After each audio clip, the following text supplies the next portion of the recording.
अस्सलाम वालेकुम दोस्तों, कैसे हो? उम्मीद है कि सब खैरियत से होंगे। अल्लाह आप लोगों को ऐसे ही खुश रखे। आज की इस वीडियो में हम बात करेंगे देश के उस नेता के बारे में जो न तो इस देश का पीएम है न किसी स्टेट का सीएम है, लेकिन शोहरत इतनी कि शायद आज पूरे भारत में कोई इंसान होगा, कोई आदमी, औरत या बच्चा ऐसा होगा जो उस नेता को नहीं जानता होगा। दोस्तों, शायद इंडियन हिस्ट्री में यानी हिंदुस्तान की तारीख में आज से पहले किसी भी पीएम या किसी भी सीएम को इतनी शोहरत नसीब हुई होगी। आज हम बात करेंगे उस इंसान के बारे में कि वो जिस न्यूज चैनल पर कदम रख दे तो उस न्यूज चैनल की टीआरपी आसमान छूने लगती है। इंडिया का हर न्यूज चैनल आज के दौर में हर मुद्दे पर उस इंसान को अपने टीवी चैनल पर जबरदस्ती बिठाना चाहता है ताकि उस इंसान के जरिए उनकी रोजी रोटी चल सके। दोस्तों, हम बात कर रहे हैं हैदराबाद के सांसद बैरिस्टर असदुद्दीन ओवैसी के बारे में। चाहे बात हो लोकसभा की या फिर किसी भी आम चुनावी रैली की, बैरिस्टर असदुद्दीन ओवैसी के बोलने का अंदाज नहीं बदलता। वो लोकसभा में भी और चुनावी रैलियों में भी शेर की तरह दहाड़ते हुए नजर आते हैं और अपने विरोधियों के छक्के छुड़ाते हुए नजर आते हैं। असदुद्दीन ओवैसी का नॉलेज और फैक्ट यानी दलीलें इतनी जबरदस्त और मजबूत होती है कि उनके विरोधी भी, उनकी मुखालिफत करने वाले भी उनकी तारीफ किए बिना नहीं रहते।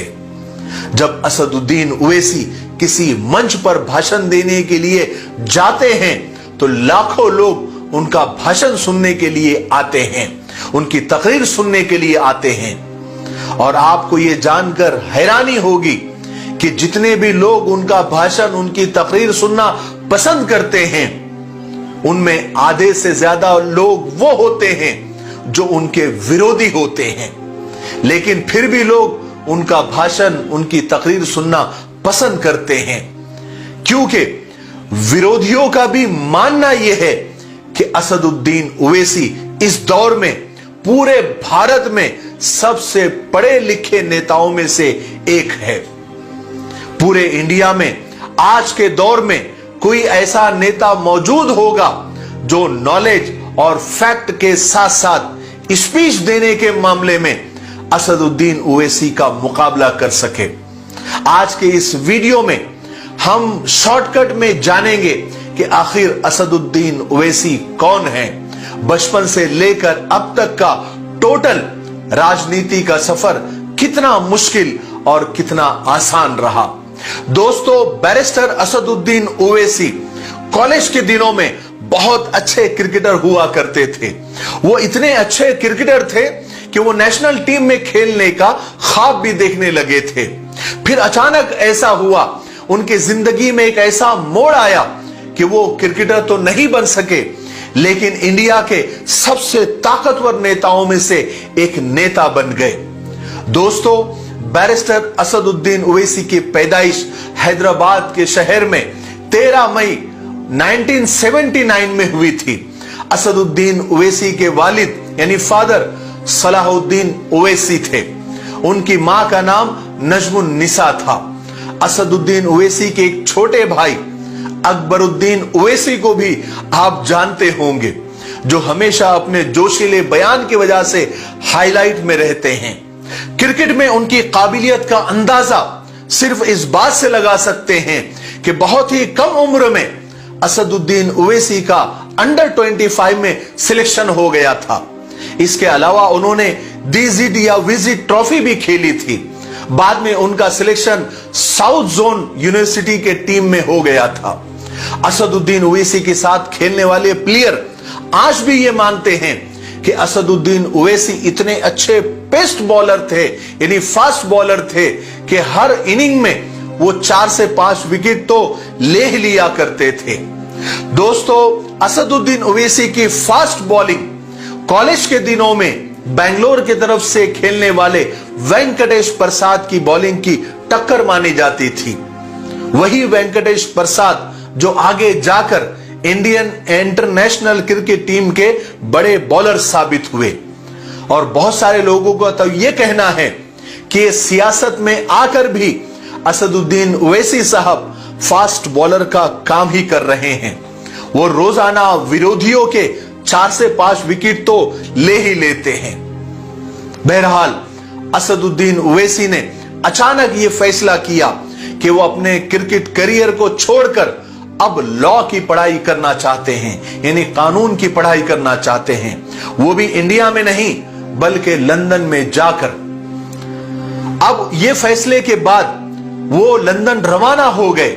असदुद्दीन ओवैसी साहब की फैमिली इतनी अमीर थी कि लंदन की पढ़ाई का खर्च वो आसानी से उठा सकती थी, कोई दिक्कत नहीं थी।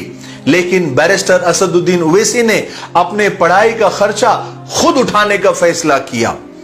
असदुद्दीन ओवैसी अपने इंटरव्यू में यह बता चुके हैं कि जब उन्होंने लंदन में पढ़ाई की थी तो उन्होंने जॉब करके अपनी पढ़ाई का खर्च खुद उठाया था।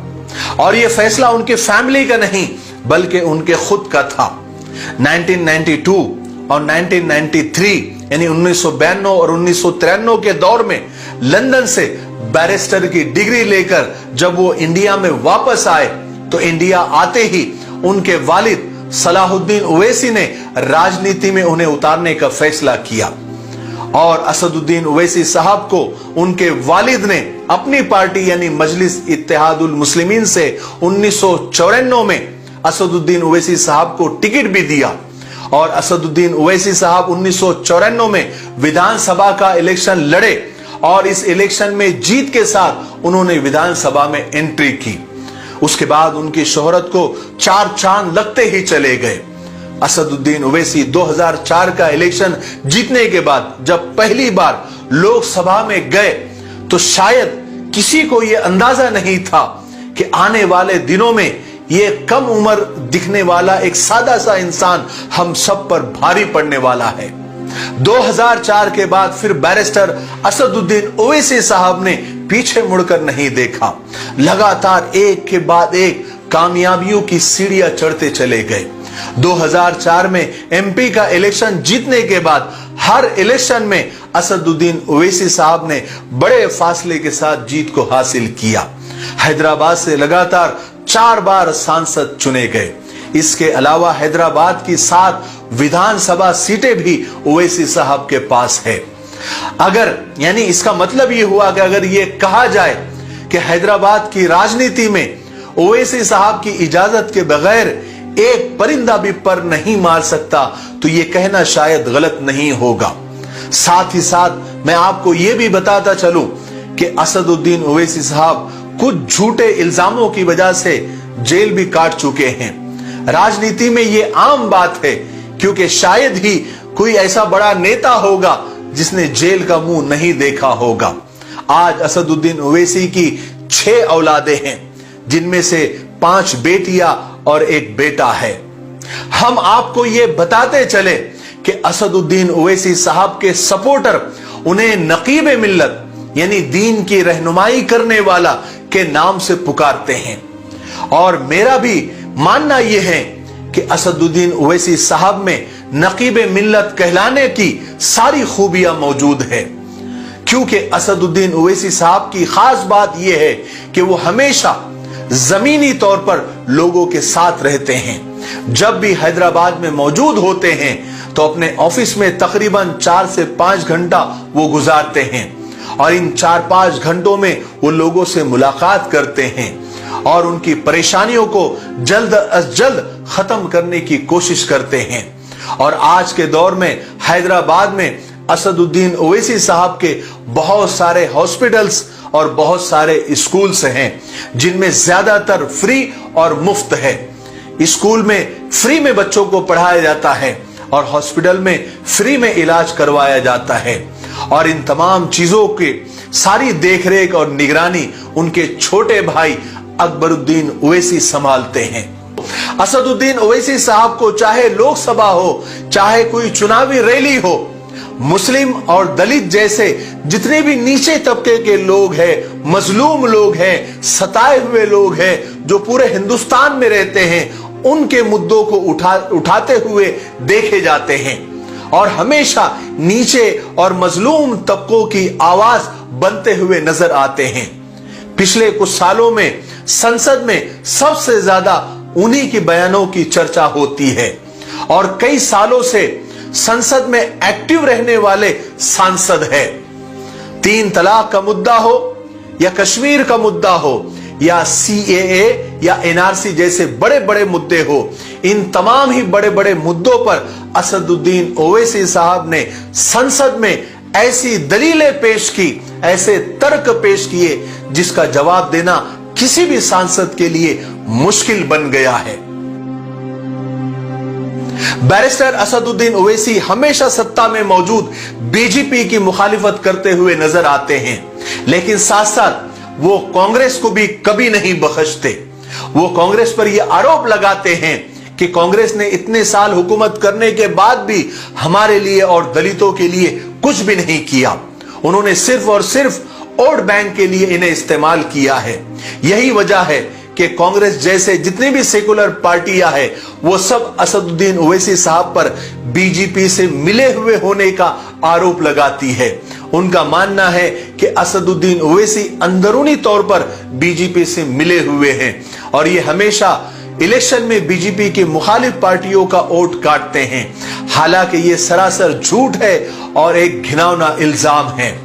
और विरोधी एक चाल और चलते हैं, असदुद्दीन ओवैसी साहब पर सिर्फ मुसलमान का नेता उन्हें बताकर उन्हें सबसे अलग करने की कोशिश करते हैं, लेकिन हकीकत यह है कि असदुद्दीन ओवैसी मजलूमों की आवाज है, फिर चाहे वो किसी भी धर्म का हो, किसी भी जात का हो या किसी भी मजहब का हो। बहरहाल साजिशें उन्हीं के खिलाफ होती है जिनमें कोई बात होती है। आज असदुद्दीन साहब का ये हाल है। वो कहते हैं, उनका मानना है कि बनना है तो समंदर बनो, लोगों के पसीने छूट जाने चाहिए तुम्हारी औकात को नापते नापते। मुझे उम्मीद है कि आज का ये वीडियो आपको पसंद आया होगा। मेरे लिए, पूरी उम्मत के लिए और पूरी इंसानियत के लिए खैर और भलाई की दुआ करते रहे। अस्सलाम वालेकुम व रहमतुल्लाहि व बरकातहू।